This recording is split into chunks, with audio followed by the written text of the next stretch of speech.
What if I told you the part of you that you've spent your whole life trying to hide, the one you're ashamed of, the one you've buried under smiles and silence, might be the key to your freedom? You were never broken. You were just misunderstood, especially by yourself. There's a quiet ache inside many of us. It's not loud. It doesn't scream. It whispers in empty rooms.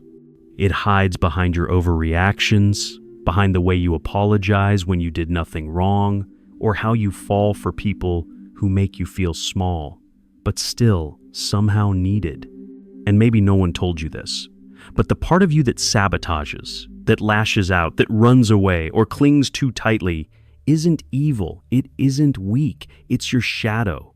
The side of you that you think ruins everything, that's the side that was never allowed to speak. Not in your childhood home, where your truth was too much. Not in school, where fitting in was survival. Not in love, where you had to shrink yourself to be chosen. But here's something no one teaches you. The moment you begin to look at that shadow, not with shame, but with presence, something powerful happens. You stop being afraid of yourself. And in that moment, you start waking up. Because true awakening isn't this grand mystical event. It's the quiet act of sitting with what you once ran from, and finally saying, I see you. You can stay. If you're here, something inside you is tired of pretending, tired of smiling when you're shattered, tired of being the strong one while silently falling apart, tired of chasing peace that never lasts. This video will hold space for that part of you, not to fix you, not to guide you, but to remind you of something ancient and true. You don't need to become someone else to be whole. You just need to meet the parts you've exiled. The light you seek is already inside you. It's just buried under everything you were told you had to be. If that speaks to you, if it feels like I'm talking straight to your heart, it's because I am, and you're not alone.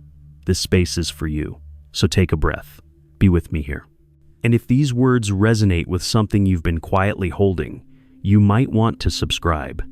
Not because you have to, but because this is only the beginning and I don't want you to walk this road alone. You've already survived so much. Now it's time to remember who you were before the world told you to forget. When you were young, you learned something very dangerous, how to disappear without anyone noticing. You learned to laugh at jokes that weren't funny. You learned to become agreeable even when it hurt.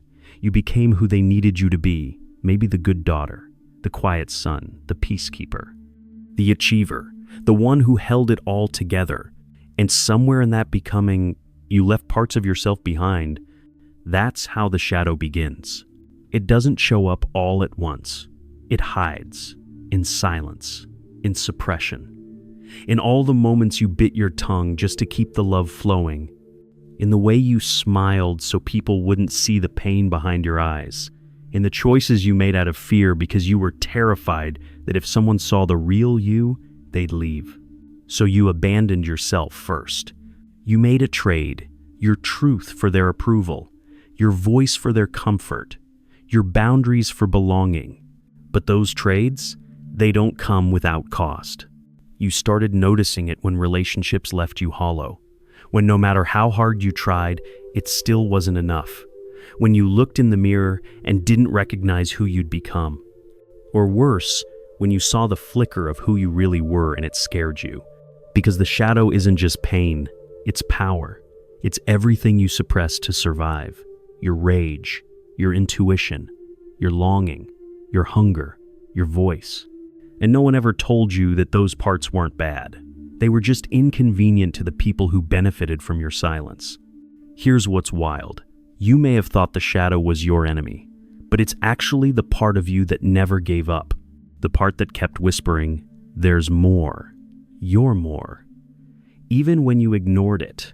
It's the part that knows what you want, even if you've forgotten how to ask. The part that won't settle anymore.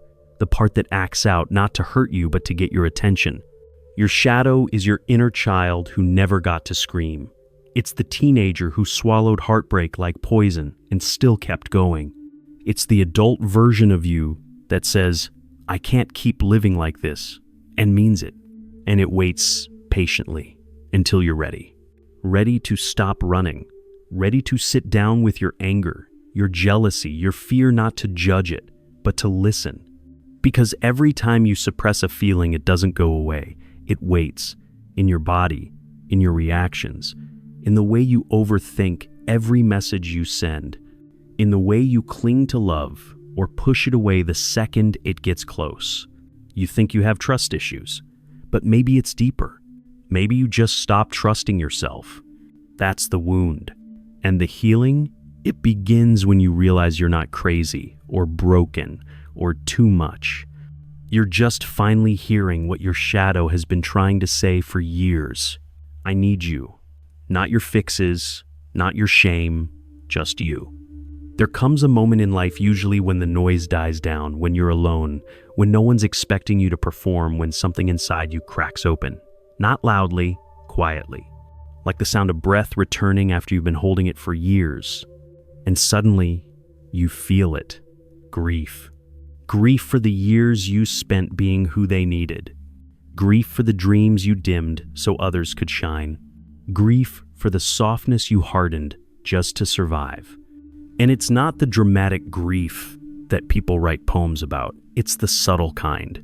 The kind that sits in your chest while you're doing the dishes, while you're driving home at night, while someone says, "You're so strong," and all you want to do is scream. You realize you've lived your whole life trying not to be abandoned, but in the process, you abandoned yourself. And that ache you've carried, that restlessness, that sense that something's missing, no matter how much you achieve or love or give, that's the shadow. Not haunting you, calling you. But what no one warns you about is this. When you finally turn toward the shadow, it doesn't feel like liberation at first. It feels like loss. Because you're saying goodbye to who you pretended to be, to the masks, the roles, the ways you twisted yourself to fit into places that were never meant for your soul. And underneath all that, there's anger. Yes, the kind of rage you weren't allowed to feel, because nice people don't get angry. But that anger, that's sacred. That's your soul saying enough. That's the boundary you never got to set. That's the scream you silenced when you were told to calm down or get over it. You don't have to unleash it on anyone, you just have to hear it. That's what healing actually looks like. Not pretty, not polished, just real. It's letting the tears fall in the shower so no one hears. It's finally saying no, and not explaining why. It's noticing when you betray yourself in small, subtle ways and choosing differently. It's choosing to believe your feelings even when no one else does. It's walking away from what once felt safe, but now feels suffocating. It's realizing that love without truth isn't really love, it's performance.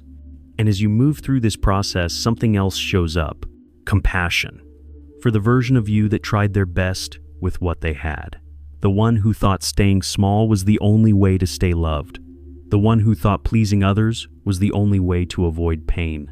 You start to understand there was never anything wrong with you. You were just adapting. But now you don't have to adapt. You get to return to your voice, to your body, to the fire you buried, to the softness you denied. And slowly, piece by piece, you reclaim yourself, not the polished version, the full version, with the shadows and the scars and the parts that still tremble at the thought of being seen. This isn't about perfection. It's about wholeness. And wholeness doesn't look like constant peace. It looks like truth. It looks like messy boundaries. It looks like tears and laughter sharing the same breath. It looks like you finally coming home to yourself. Sometimes the greatest act of love is choosing yourself for the first time. Not in a selfish way, not in a forget everyone else way, but in a sacred, quiet, inner vow. I will not abandon me again. Because here's the truth. For so long, you've measured your worth by how much you could carry, how well you could hide your pain, how deeply you could love people who didn't know how to hold you. You called it strength, but strength isn't silence. Strength isn't self-betrayal. Strength isn't bleeding for people who won't even notice. No, real strength is presence. It's choosing not to run when your own heart trembles. It's sitting with the urge to disappear and staying. And here's where everything shifts. When you begin to integrate your shadow, not just see it, but welcome it, you start to walk differently. You speak with more clarity. You stop over-explaining. You don't rush to fill silence or rescue people from discomfort. You allow things to end when they need to. You stop chasing love. You become it. Because love without shadow is not love. It's illusion. Think about it. You've loved people who only accepted your light, who celebrated your joy but silenced your sorrow, who wanted your beauty but not your wounds. And for a while, you accepted that. Because you thought that's what love meant. Be good, be easy, be small. But then the shadow woke up and it said, what about me? What about the nights you couldn't sleep because your heart was breaking? What about the anger that rose like a storm when you felt dismissed? What about the deep knowing that you were meant for more? You can't love yourself if you abandon those parts. You can't become whole if you only choose the light. That's what awakening really means. Not rising above the shadow, but descending into it with tenderness, with curiosity, with reverence. Because down there, in the depths, that's where your gold is.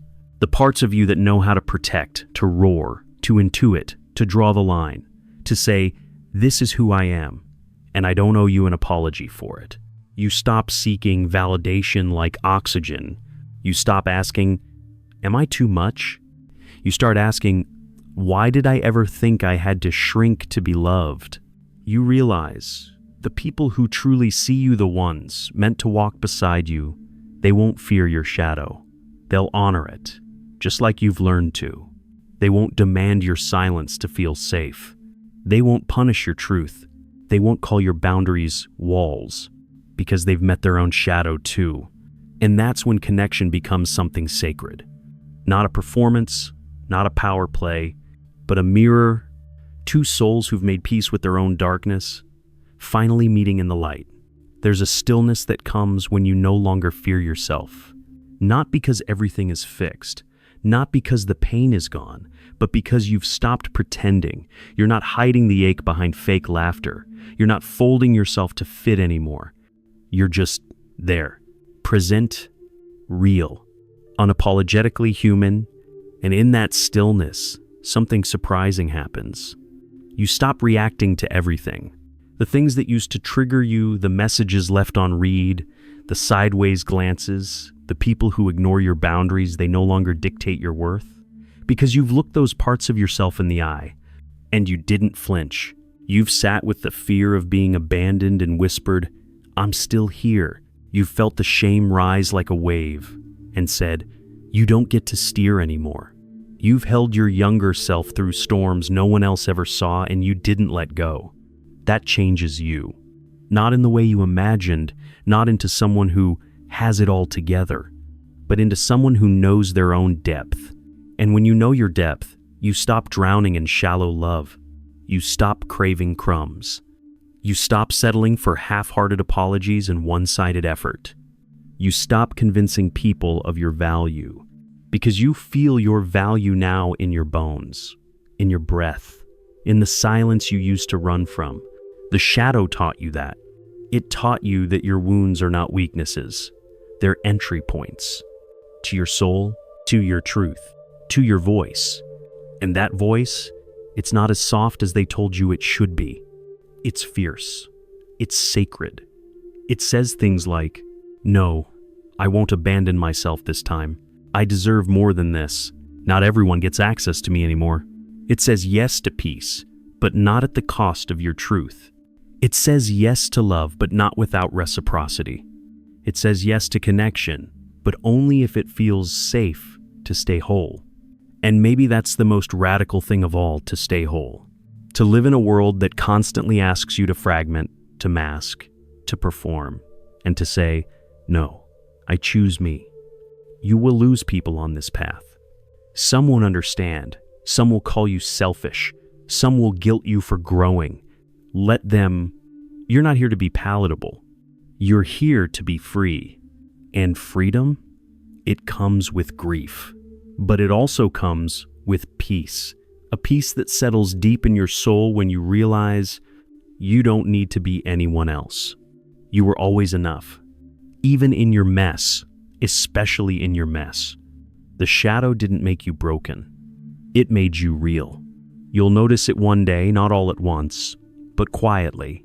You'll speak your truth, and your voice won't shake. You'll set a boundary and not feel guilty afterward. You'll sit alone and feel full, not empty. And it will hit you.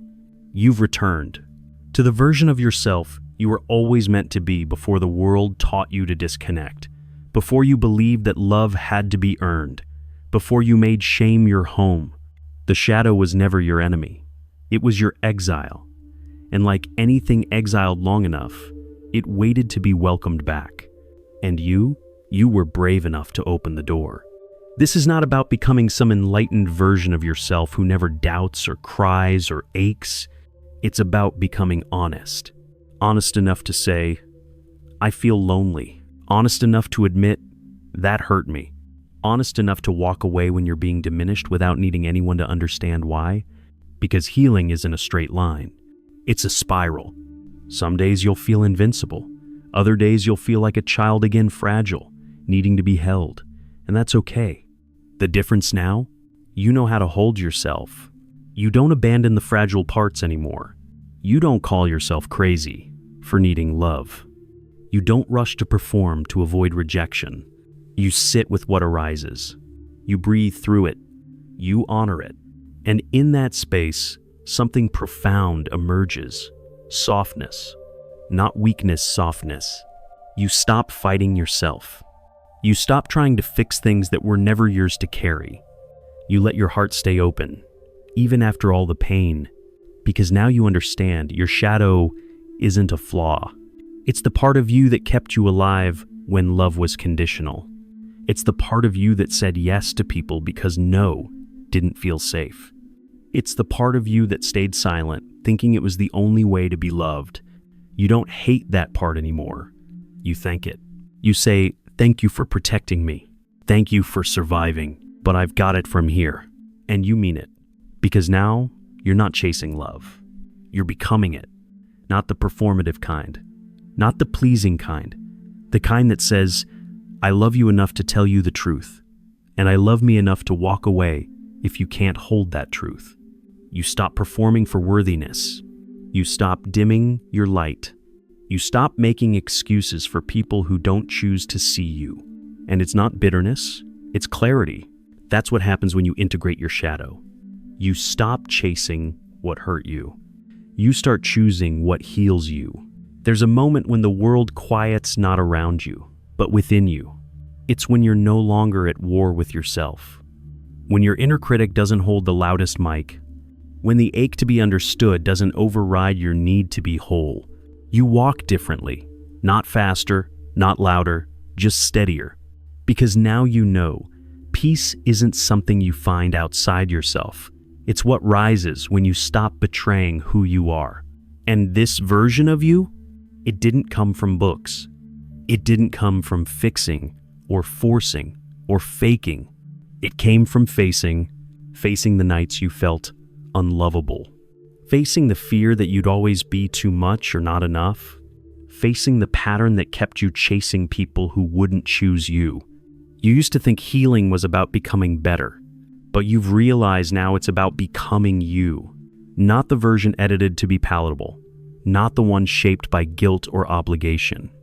The raw one, the real one, the one who feels deeply, loves wildly, walks away bravely. Because now you understand, you weren't hard to love.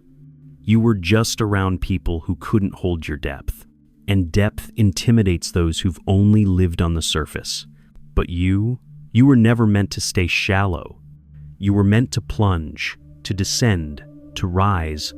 You were meant to feel all of it and still choose to stay open. That's the real revolution. Not the loud declaration, but the soft return. The quiet decision to live in alignment, even if it costs you the comfort of old patterns. So now, When fear shows up, you don't shame it. You sit with it. When sadness knocks, you don't numb it. You breathe through it. When anger erupts, you don't suppress it. You ask what it's trying to protect. You hold space. And from that space, clarity blooms. You begin to recognize the difference between what you feel and what you've been conditioned to feel. You see how often you said yes when your body was screaming no. You see how much of your life was lived on autopilot just to avoid disappointing others. And slowly, you begin to choose differently. Not for revenge, not out of bitterness, but out of reverence for the truth. You understand now, your shadow was never trying to sabotage your life. It was trying to save it. It was the scream in your silence, the fire under your numbness, the wildness buried under your good girl or good boy mask. And now, that wildness is not your shame. It's your homecoming. You'll start to notice the shift in moments others might miss. When you pause before replying, not because you're unsure, but because you're choosing truth over approval. When you say, "I'm not okay," without wrapping it in a joke. When you stop trying to be easy to love and instead become real to love. This is what it means to awaken. Not to escape life, but to live it fully, honestly, vulnerably. It's waking up from the trance of perfection and realizing that softness is strength, that your triggers aren't flaws, they're messages, that the chaos you've run from is the very soil where your wisdom grows. And yes, it will be lonely at times, because not everyone is doing this kind of work. Not everyone will understand why you're changing, why you're less available, why you're quieter around certain people, why you no longer chase connection that feels one-sided. Let them misunderstand you. You're not living for their clarity. You're living for your peace. And peace isn't passive, it's powerful. It's the power to stay rooted when you used to shrink. It's the power to speak when silence was your shield. It's the power to walk away not out of anger, but out of self-respect. Because now you know, healing isn't about being untouched by pain. It's about becoming so anchored in your truth that pain no longer defines you. You don't need to be above it all. You just need to be with it all, present, whole, awake. That's the beauty of shadow work. It doesn't promise to make life easy, but it gives you back your power. The power to choose, to feel, to break patterns without breaking yourself, to grieve the versions of you that had to survive without love, and to step forward as someone who knows what love truly means now because you've given it to yourself first. And when you begin to live like that, you become magnetic, not because of how perfect you are, but because of how honest you are. There's a calm in your presence, a truth in your eyes, a depth in your silence that says, "I've met my darkness, and I'm not afraid of yours." This is the medicine the world needs. Not more light without shadow, not more smiles that hide sorrow, but people like you, real, feeling, awake. People who choose truth over image, wholeness over performance, lower or fear. And when love returns, it always does, you'll meet it differently. Not with desperation, not with the ache to be chosen, but with the quiet knowing that you already are, because something in you has changed. You no longer need someone to rescue you from yourself. You've stopped making other people your home. You've stopped confusing survival with connection. You've learned to sit with the loneliness without letting it name you. You've learned to hear the silence and not fill it with noise. You've learned to stay soft, even when the world asks you to harden. And now, love becomes a meeting, not a merging. It's not, "I need you to fix me." It's, "I've met myself. Will you meet me too?" And if they can't, if they don't, you grieve, but you don't break. Because your worth no longer depends on being kept. That's the quiet power that comes after shadow work. You lose the hunger to prove. You stop begging to be seen. You stop performing for people who can only love you in fragments. You become whole not because everything is healed, but because nothing is hidden. That's what changes everything. You'll stop fearing the dark days. You'll stop spiraling when the past whispers, You'll stop believing that healing means never hurting again. No, healing just means you stop hurting alone. You become the one who stays. For yourself, through the fear, through the grief, through the long nights where nothing makes sense. And you begin to trust again, not blindly, but wisely. You trust your gut. You trust your tears. You trust that saying no isn't unkind. You trust that protecting your peace doesn't make you cold, it makes you conscious. And slowly, the world around you starts to match the world within you. The chaos feels less personal. The red flags become louder. The green flags feel safer. And the people you attract, they don't want your mask, they want your soul. Because you've made peace with your shadow, you now carry a depth that only truth can hold. And the ones who see you, they really see you. They don't flinch when you cry. They don't flee when you speak the unspeakable. They hold you with the same reverence you've learned to hold yourself with. And if no one comes right away, that's okay. You are no longer waiting for love to arrive. You are love arriving.